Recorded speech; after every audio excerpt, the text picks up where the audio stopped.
Hello guys, good morning. আমি কেয়া। তো এখন আমি দুর্গাপুরে রয়েছি, আর দুর্গাপুরে আমি কেন এসেছি সেই ভিডিওটা অলরেডি আমার ইউটিউব চ্যানেলে পোস্ট করা আছে। তোমরা যদি কেউ না দেখে থাকো তো অবশ্যই গিয়ে চেক করে নিও।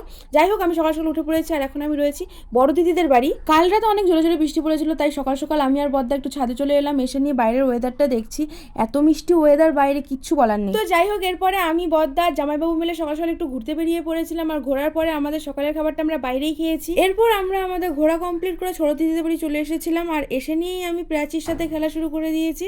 আর প্রাচী ওভাবে কি দেখছে বলো তো, ওরই সামনে ওর মামা ওর পুতুল নিয়ে খেলছে, তাই প্রাচী ওই দুঃখ সইতে না পারে এক কাঁধ হয়ে শুয়ে পড়লো।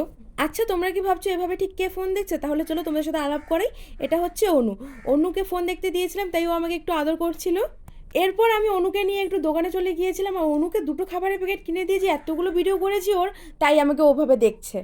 তো যাই হোক, এবার আমরা সবাইকে বাই বাই করে বাড়ির জন্য বেরিয়ে পড়লাম। আর আসার সময় আমরা শুধু একা আসিনি, আমাদের এখান থেকে কয়েকজন গিয়েছিল, তাদেরকে নিয়ে আমরা সবাই একসাথে এসেছি। আর আসার সময় বড় দিদি একটু বেশি ইমোশনাল হয়ে গিয়েছিল। যাই হোক, তাও আমরা টাটা করে বেরিয়ে পড়লাম। আর আমি রাস্তা দেখতে দেখতে কখন যে ঘুমিয়ে পড়েছিলাম আমার তো কিচ্ছুই মনে নেই। আর যখন ঘুম ভাঙলো চারিপাশে অন্ধকার, আর ঘড়িটা তখন 7:30 বাজতে চললো। আর কিছুক্ষণ পরে পরেই বাইরে অধমে বৃষ্টি শুরু হয়েছিল। এই বৃষ্টির সময় কি করব ভেবে পাচ্ছিলাম না, তাই আর কি মোবাইলে গান চালিয়ে শুনতে শুনতে এতটা রাস্তা চলে এলাম। এই যে আমরা সবাই নেমে পড়েছি, আর গত 3.5 ঘন্টা ট্রাভেল করার পর আমরা সবাই অবশেষে বাড়ি ফিরলাম। সত্যি বলতে আমি তো বিশাল ক্লান্ত হয়ে পড়েছি। তো আজকের ভিডিওটা এতটুকুই থাকলো, তোমাদের কেমন লাগলো অবশ্যই জানাবে।